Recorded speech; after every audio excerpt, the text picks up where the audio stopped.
CZ settles for $4.3 billion in a plea deal with the SEC. The US DOJ seizes a crap ton of Tether, and Grayscale meets with the SEC regarding an ETF. Everywhere you turn, the heavy hand of government is rearing its ugly head to squash free enterprise and enslave you, their minions. We are liberty-minded here at the Republic of Bad Cryptopia and believe that the scams, shams, and flim-flams need to be exposed. And that's what we'll do as we discuss the most recent Bitcoin, crypto, blockchain, NFT, and AI news on this not quite episode 704, episode number 703 of the Bad Crypto Podcast. 5, 4, 3, 2, 1, 0, ignition. Who's bad?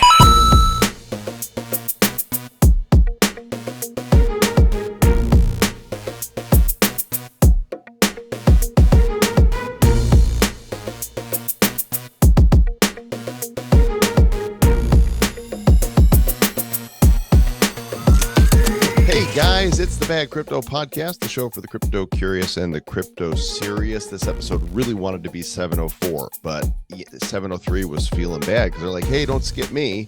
And so this is 703.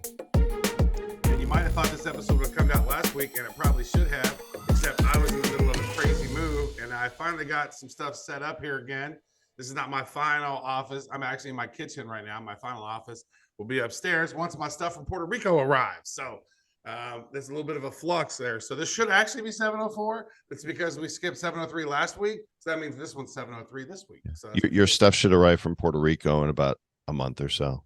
That's Puerto Rico time. They told me that my stuff will arrive middle of December, which means probably early January. Well, we're glad that you guys are here with us. We're going to give you the latest news, and we're going to do that right about now. Timestamp 12:19 Atlantic Standard Time. That's what we use here in Puerto Rico. I guess, Trav, what is it? 10:20 a.m. 10:20 Central Time. Joel's got a wild hair, but that's making me do the show earlier now. Yeah. It is the 27th of the month of November. Hope everybody that celebrates Thanksgiving had a good Thanksgiving. It is uncancelable, even by the most purple-haired of leftist wackos. So hope you had a good time with family. I appropriated some turkey in my belly. Nice. Had some. You know what was great was that, so my aunt and uncle, they divorced years ago. And then right when my aunt was, I know it was just a crazy scenario that happened. That was great. That was really great. That was not great, but he's a great dude. And they just had some problems. And then she actually had an accident, and that was just by the way, but he's always been a cool dude, and he moved back to the area, and he is running a kitchen there. And so we got to end up having we had 30-40 people there for Thanksgiving dinner, and a lot of family members, old family members and stuff, and new family peoples, and it was great, dude. It was like going to the amount of food there was like something you would see at freaking a Golden Corral. So there's so many different kinds of foods. It was crazy. So belly up to the trough. Get your sweet potatoes. I'm a fat man today still.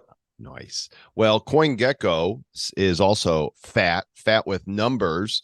Bitcoin currently at 36,926. It's been popping over 37, hitting about 37.4, 37.5. Meh. Ethereum 2014, BNB 225, Ripple XRP 60 cents, Solana 54 and change, and Cardano's at almost 38 cents. And number 10 is Dogecoin, 7.7 cents, with a Tron in its wake there at 10 cents. The overall crypto market cap, $1.45 trillion. Yeah. And if you look and see what's happened over the last week, Blur, big NFT platform, that is up about 56%. There's some tricksters out there doing some stuff with Terra Luna. That's up almost 37%. Why? And there's some other ones that are not up very huge. So it's some of the big dogs like crypto, Bitcoin, it's done its thing. But some of the other ones, like the next biggest one, Uniswap, up 16%. Clayton up 14%. Still big if you're talking about stock market numbers, but not so much when you're talking about crypto markets. So the last week has been kind of calm, it appears to me. So there's definitely things happening, though. The biggest news is that the U.S. government, the Justice Department, the SEC, the CFTC, basically said that Binance lacked basic safeguards to protect against sanctions, and that CZ is a criminal. He has settled for $4.3 billion in a plea deal, and he's had to step down as the CEO of Binance. I guess he's got to avoid Binance completely for a time here. And I don't know. To me, I'm thinking smells like could be extortion. I don't know. Maybe. Well, here's the quote from the government from Merrick Garland was Binance prioritized its profits over the safety of American people. Using new technology to break the law does not make you a disruptor; it makes you a criminal. And then we're talking to some of the biggest criminals of all are the ones that are in the traditional finance. So I don't necessarily know that what he did was actually a crime, but they gave him a lot of penalties in the Federal Crime Enforcement Network, FCEN, and then $1 billion to the Treasury Office of Foreign Assets. So they're snagging money right there. It's really kind of sad to me to see that some of the biggest players in the space, to quite frankly, if they're saying he did some nefarious things, I don't know all the details of that, but CZ is going to have to pay about $150 million personally. And Binance, they're going to pay $2.7 billion in civil monetary penalties. And they're going to credit for previous resolutions that they've already done $1.8 billion. So that's crazy, but they got it out of the way. And you know what was interesting to me, Joel, is that the market didn't tank. The market just kind of did a little blip and then upward and onward. Yeah, big deal. In fact, Binance processed about $1 billion in outflows, but they have 67 billion worth of tokens. So anybody who thought, oh, this is going to cause a run on Binance, not so much. It shows that people have more faith in crypto than in any one individual. And, the fact that we've been slapped so hard this past year or so with SBF and Three Arrows and all these other Celsius, the market's already taken its beating. And, the only thing that I could think of that would have a dramatic impact at this point is if Tether went down. Tether went down, then and even then, Tether's not Bitcoin. Yeah. And one of the things, so CZ, he owned up on it. He said, hey, I made some mistakes. I'll take full responsibility. This is what is best for the community. It's best for Binance and best for myself. He has not had a single day off, a single break in 6.5 years. And he was proud to point out the date that the SEC and those guys did not allege that Binance misappropriated any funds. So they weren't doing market manipulation. But when you got BNB that was worth 60-something billion dollars, whatever he said, right? That's a lot of money that the total token was worth. Yeah, well, they're able to pay $4 billion pretty quickly. It's not that big of a deal. Well, the White Witch has said that the settlement sends a message to the crypto industry. Yeah, that the land of the free and home of the brave is tyrannical and seeking to squash innovation. I think what they're actually trying to do here is they're trying to clean out the crypto industry to make way for their cronies, BlackRock and Vanguard and all of those, to approve their ETFs so that all their friends can play the game and that their pockets get lined as well. Don't tell me it's not happening. It is. So it would seem to me, well, we're seeing all these different players that are sort of being removed, and we still have, Coinbase. Brian Armstrong's still there. He's a strong, advocate of crypto and doing what's right, for what we know. The head of Circle still there. There's some grumblings about Ethereum and Vitalik stuff that maybe have been done there that we could cover in a future episode as more stuff comes out around that. So, but it does look like, exactly what you said. They're trying to put their cronies in power, and that would tell me that there's probably one big, huge bull run left if they all want to get in on it. And maybe they didn't get on it before, and now they want to get in on it. And this could be the mother load of all bull runs potentially, as all of them get in. And then I would expect them to somehow get rid of or try to push out the things they don't want. And then mostly leave behind are the CBDCs. So we could see some of crypto getting decimated over time as a result of this, and some of these players getting removed.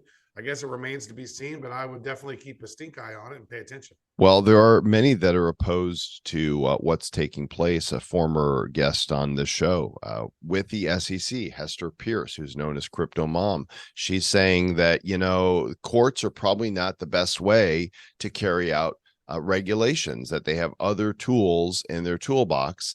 And of course, she can't share exactly what they're doing, but she's hoping that they could build a framework that would allow companies to do business in the US. Otherwise, guess what? Everybody just goes offshore. That's not good for the United States or US citizens if all the development and all the innovation goes offshore. And she gets that. Yeah, well, I'm glad somebody gets it, because we've been talking about it for about 6 years now. It's like the more that they clamp down on things, and the more that they say, hey, only we in the upper echelons of government and politics and corporations can do nefarious financial stuff. We don't want anybody else being able to take advantage of some of this. They're trying to kill the middle class, not raise it up. So why would they want innovation here in America? But it needs to happen, because if not, we've seen it. We've seen it since the beginning of when we started doing the show. Businesses are going to Singapore. Businesses are going to the Caribbean. You know, businesses are going to Switzerland. Businesses are going to Southeast Asia. They're not coming to America. And traditionally, all of these innovations have happened in America. But if it's a criminal activity, then it's not innovation. It's a big crime, Joel. So, Yeah, just because they don't understand it or they don't like it. they've So never owned crypto. Have all these people who are trying to make rules on crypto have never owned any crypto. That's and the don't thing. understand it. Yeah, it's crazy. Or How are do you- afraid. The US DOJ also took 9 million USDT they had frozen 225 million. There was an organization responsible for pig butchering romance scams. And having had my profile picture used way too many times in these romance scams, I understand this is something that happened. And they, you know, they take real money, like when I say real money, fiat currency from victims all the time. But we're going to freeze crypto because sometimes they're stealing cryptocurrency. Makes no sense. Well, I just wanted to comment on this. Like, well, you are a Harlequin romance novel sort of, you know, amazing person. So I just want to say that there needs to be Stop hitting more on me. Joel Comm romance novels out there. Stop hitting on me, Sir Lord Travis. You know, Some salsa tones. in talking about freedom-mindedness, I dropped this story in here, Travis, because the new president of Argentina, who is, boy, he's a piece of work. He's very Bitcoin friendly.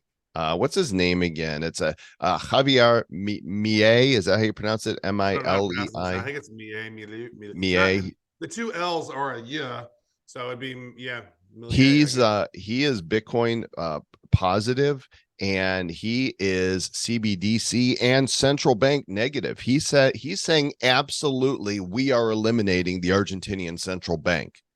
Right. Now, I'll tell you what, you know, that needs to happen all over the place. I think where else was it that a guy got elected? There's another country that just elected a right-wing libertarian person, and it's evading my mind at the moment. But I mean, I would love to see whoever is our next president come in and say, yeah, we're abolishing all these agencies as well. We're getting rid of the central bank. There will not be a central bank digital currency. We're going to abolish the IRS and have a one-page tax code for everybody that's the same. We're going to get rid of the CIA, the FBI. We're going to restructure all of this and bring freedom and liberty back to America. I'd like. Joel was president. There we go. We know we see how what he would do. And a lot of those things, you know, realistically, I think the U.S. government probably needs to move from Washington, D.C., frankly. Yep. It needs to go to some place like Topeka, Kansas or something, because there's so much bias and there's so much entrenched corruption in D.C. that Washington, D.C. needs a giant douche. That's what I think. Yeah, douche canoes, even a whole squadron of canoes. So have you seen this, Trav? You know, we both use ENS, Ethereum Name Services, for our Ethereum name. I've got Joel Comm.eth. You've got Travis. Are you TW or Travis Wright? Which one do you have? I got both. You get both. Travis has both .eth. and they claim to have a patent, and they're saying that Unstoppable Domains, previous guests on the show, that has a competitive product in some respects, that they're saying they are basing some of the technology they're using on innovations that ENS has developed, and that they are going after them here. They're going to defend the patent that they have. Now, what is exactly the patent that we're talking about? Well, they're saying that Unstoppable won the patent based on innovations that ENS developed. And so basically what it sounds to me like was that Nick Johnson and his team didn't file for a patent, and Unstoppable Domains did. And the fact that the US government knows very little about crypto, they gave the patent to Unstoppable Domains instead of ENS. And so now ENS is pissed off about this. It looks to me like, and they're going to probably go to court. Because what they're going to do is they're going to say, hey, here was first use, right? Even though this wasn't. Because when you file for a patent, yes, you need to check for patents, but I believe you also have to prove that you're the originator of it. So I'm not sure what direction that's going to go. Unstoppable has always been interesting to me, but I see more current usage and adoption of ENS. We've got some Unstoppable names that we've never used. When we chatted with them, we were going to get bad.crypto. Yeah. And then they said, sorry, no, you can't have that. Yeah, that's a premium name. Sorry. That's the one you said we're going to have. Yeah, we'll sell it to you guys though for $2,000 or something like that. I was like, you know what? Eat the whole bag of domain names. Look, more government news. So apparently Grayscale, which is, they are one of the big baddies. Okay. Any way you slice it, they have their fingers and so much of corporate America and around the world. They own so much there. They can control and manipulate markets. And now they want say Grayscale, probably Vanguard and BlackRock, and then Blackstone's its own thing. It's doing a lot also. I don't know how they're all tied in. I've not gone in and looked at their sort of corporate structure to see who are all the people in the trust, but whenever they can come in and they got the big swinging dick and is able just to move markets because they're plopping down trillions of dollars. You know what I mean? Like, that's crazy. Swinging and plopping down on the table, just like, here we go. They're swinging and plopping. That's what's going on. So they are making some amendments to their application for the ETFs. And, I don't know if anybody's expecting anything to happen this year with the spot Bitcoin ETFs, but I think January is kind of where people are eyeing for the government to finally say, okay, you can do this. And every time I think about it, it nauseates me just a little bit, because I think about these horrible companies getting their hands on the Bitcoin markets, and at the same time I'm like, boy, these portfolio managers are going to be recommending to their clients, are going to be going to their clients and are saying, we now have this, you should put 2 to 3% of your net worth in this, which doesn't sound like a lot, but when you think of how little Bitcoin there is out there and the halving coming up in April, it's markets, they have to move unless they find a way to manipulate it that I'm not aware of. Markets got to move. And well, it's sort of that thing that always we've talked about multiple times, where there's so much fake paper gold and fake paper silver. I don't want there to be to the point where there's so much fake paper Bitcoin and fake paper Ethereum that when people are actually buying it, they're not actually buying it. They're buying a paper that proves that they own some of that. Like, what was it? It was like GBTC, right? That's it. It's Grayscale's Bitcoin Trust Fund thing. So you're not buying Bitcoin, you're buying shares in this. So that's what's interesting to me, is that Grayscale Bitcoin Trust, they're probably going to have the Grayscale Ethereum, so maybe GETH potentially. I don't know, but they're in talks. I know that the ETF around Ethereum is in discussions as well, and we're just weeks away from some of that stuff. So we could be weeks away from a big boom potentially. Let's hope. It would be great to see it. So let's talk a little bit about what's happening in the AI world, because there's been some crazy drama over the past couple weeks. Sam Altman, CEO of OpenAI, was fired by the board and then was hired by Microsoft. And then the board at OpenAI was terminated and Sam was hired back. Have I got that right? It seems that's pretty close. It's pretty wild. So basically, there's been some internal discussions about what potentially happened. So apparently, Sam Altman wasn't very communicative with the board, and OpenAI has a very weird structure. So you have the board, then you have because it's a nonprofit, right? So you have the board, then you have the nonprofit, then you have the technology, and then Sam Altman doesn't even own shares in OpenAI, which is kind of weird, right? Because it was set up as a nonprofit. But those very few people up at the very top of the board, they were able to control everything. Something popped up. Some of them are calling it Q Star, where it's like, wow, we're really close to or we're really close to AGI, which is advanced general intelligence, where AI starts thinking on its own, having its own consciousness. I think they think they're really close to that. And so one of the board members and co-founders, Ilya, I don't remember his last name, but apparently they went to the board. There was another lady on the board, and they were freaking out about how, wow, they're not telling us this stuff, and we need to know. This is scaring us. And so then they fired him. That pissed off Microsoft. It looked to me like Microsoft was going to basically take all of OpenAI, because at one point, Joel, if you think about it, OpenAI has like 780 employees. And let's say 700 plus of them were going to come over to Microsoft with them. They could have literally paid each one of them $10 million bonus to come on over to work for them. And they would have only been at about 8% of the valuation of what OpenAI was worth, right? And so they could have literally had the biggest coup of all. But luckily, the CEO of Microsoft, they let Sam go back, and the team stayed. Everyone's happy, but I think they're firing the other board, and a new board's coming in. So this could be one of those watershed moments in AI where we don't really know what happened with this. Something crazy happened. Something probably was revealed. We don't know what that is, and people were probably sounding the alarms. And instead of sounding the alarms, they fired Sam Altman.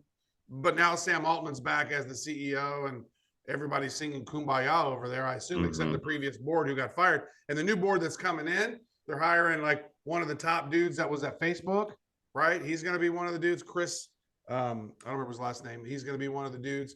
Chris Taylor, is that it? I'm not sure. Brett Taylor's the chair, former Salesforce CEO. That's him.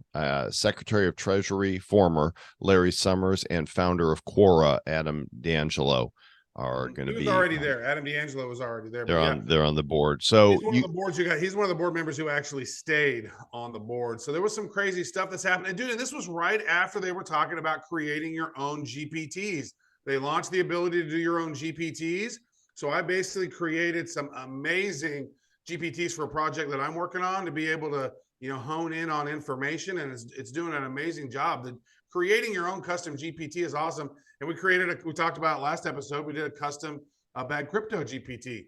And so you can go in there and ask it questions about news and whatnot. I think we set it up as badco.in / GPT. I think it's just GPT. Yeah. And it doesn't know anything like us. It's bad. But it's good. It's fun. You can go in there and ask it questions about the latest news, and it'll give you nice little summaries about it. So you can check that out. But I love AI at this point. The way it augments my work, it makes, it's the best brainstorm buddy ever. And so I'm communicating it with it more probably than I'm communicating with actual real people. That sounds like a great product name right there, Brainstorm Buddy. Yeah, it's really what I like that. So both OpenAI and Microsoft are being sued because copyright issues once again. You've basically got OpenAI crawling the internet and taking copyrighted material and using that for generative works that people are creating. And where's the line on this? And it's going to be interesting to see how this pans out in the courts. There's no stopping this. I don't see how at this point you can protect your works with AI growing so quickly and these technologies evolving so fast. But there is a class action suit, so who's going to win that? The attorneys. Anytime I see class action, they're going to win big. And then we all win because we all get a little check for 79 cents in the mail. That's right. I'm gonna value. Well, this right here is interesting. So there is some precedent on this, Joel. Sarah Silverman sued and was talking to, I think it was a OpenAI that she was suing. I don't have an article of this in front of me, but what happened was she was trying to sue them and said, hey, they put my book in here, and now you can ask questions about it and talk with my book, and that's the judge was just like, get out of here, shut up. This is not, they're not going to recreate your book. They can use your book as a reference, but it's not recreating your book, and people aren't using this. They're not creating the Sarah Silverman GPT. That's like, you need to relax. Who wants that? Who wants that anyway? I don't. Not good. So good. They're using these works to train the AI is basically what's happening, and I don't know how the AI. So great now though, dude. It's like with GPT being what it is, and then also Claude AI has released 2.1. So now you have over 200,000 tokens, which means you can upload a 500-page book, Joel, and it can go in and look at all that data and start analyzing it, and you can ask it questions. That is so huge. Like if I was in school right now, I would be looking for PDFs for my classes that I'm in. I would be plugging those into Claude AI, and I would begin to start asking them questions because it's so amazing. Like, oh, here's a question here based on this. What is it like? I mean, it's fascinating, Joel. And when you consider that this AI space really mainstream has been since what, March is when most people started kicking in on it. We're not even a year deep. Now I know that we have been playing with it for longer than that. I started getting on it last year, about a year and a half, not quite a year and a half ago. Started playing with Midjourney when the Queen passed away, and was playing around with some of the other stuff. Early ChatGPT, I had access to Dolly 1, but it wasn't great yet. But so we knew it's coming. Here it is. And some of the advancements are so great. You might want to figure out how to use this specifically within your industry, because every industry is a little bit different. And based on the prompts you ask it and the questions that you're asking it and the information that you feed into it will generate information back to you that can be quite helpful in what it is that you're trying to accomplish in your life.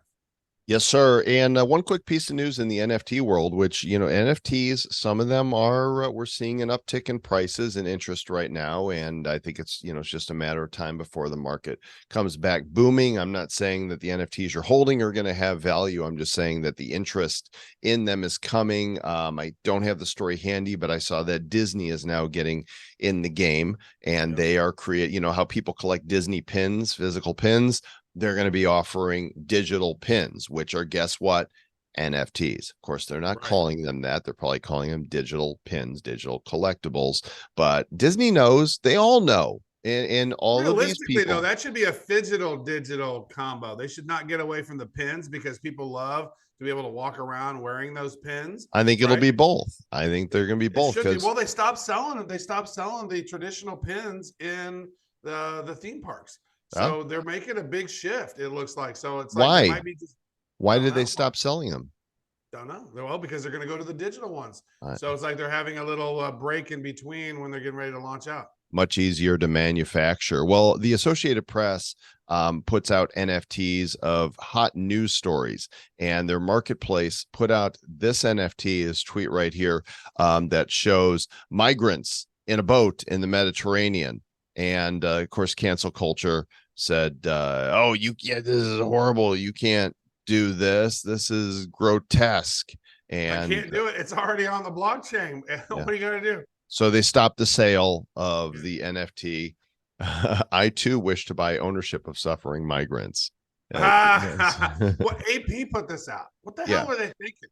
I don't know. Crazy. That's not a really good, but it's AP is news. So it's like whatever the news is of that time, I guess is probably what it should be. Right. It's photojournalism, and it's fine, which, by the way, I'm going to pop over here. I don't know if you're aware of this, because I don't think it's really succeeding, but Telegraph is selling NFTs of their stories. In fact, like, let me click on a story here and let's see if we mentioned to them, like we were chatting with the CEO. Yeah, we told them to do this years ago. In 2019, 2020, we shared this. Yeah, they're doing it now, and I guess I'm not exactly sure. It's not like they're even advertising it anywhere directly on the website where you can find it. Can you scroll down? Is it like this NFT has already been acquired, or this as an NFT? Oh. Yeah, I was poking through them the other day, and I'm like, and then I looked, and nobody's buying them.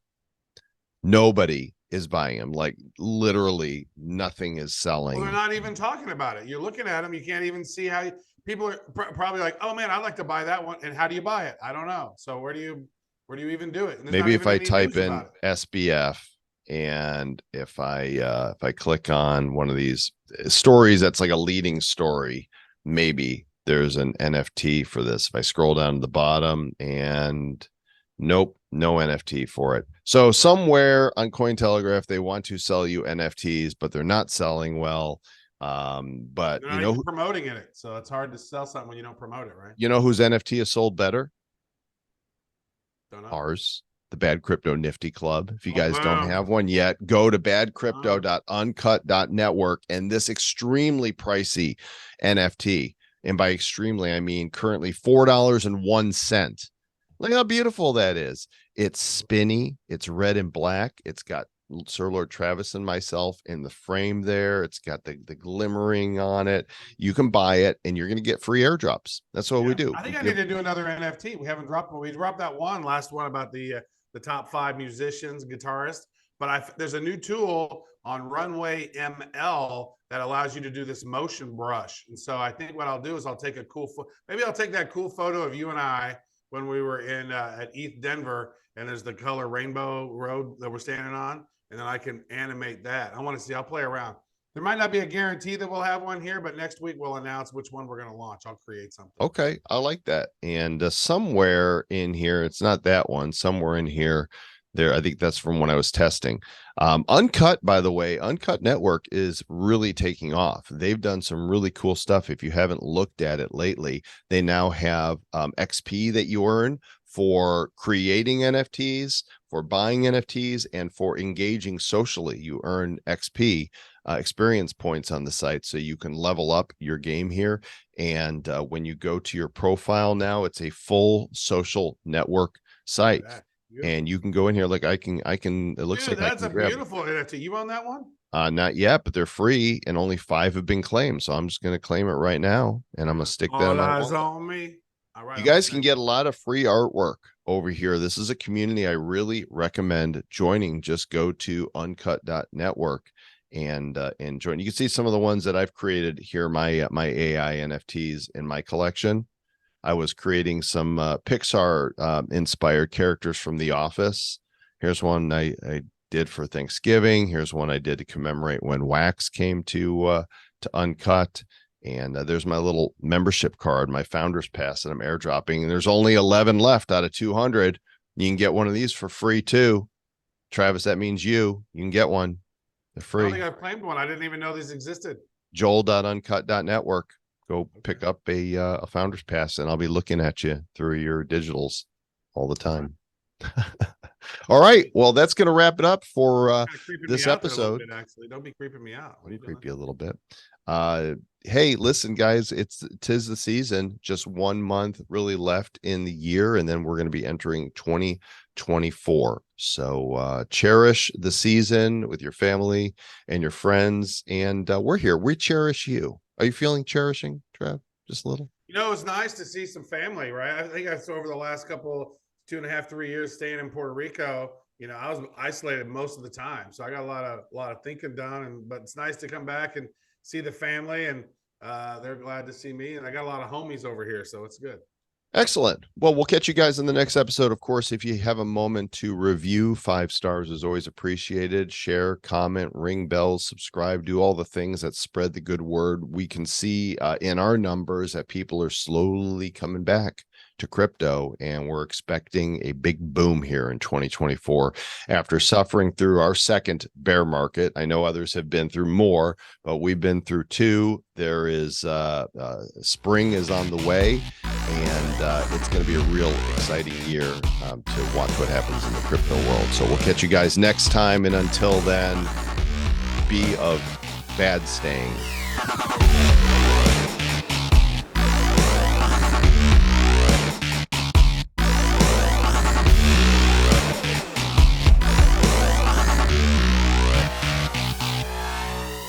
Who's bad?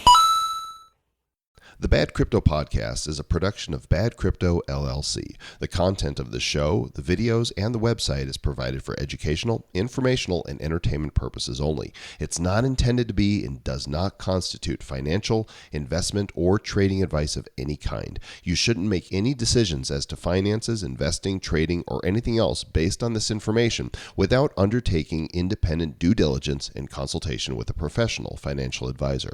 Please understand that the trading of Bitcoins and alternative cryptocurrencies have potential risks involved. Anyone wishing to invest in any of the currencies or tokens mentioned on this podcast should first seek their own independent professional financial advisor.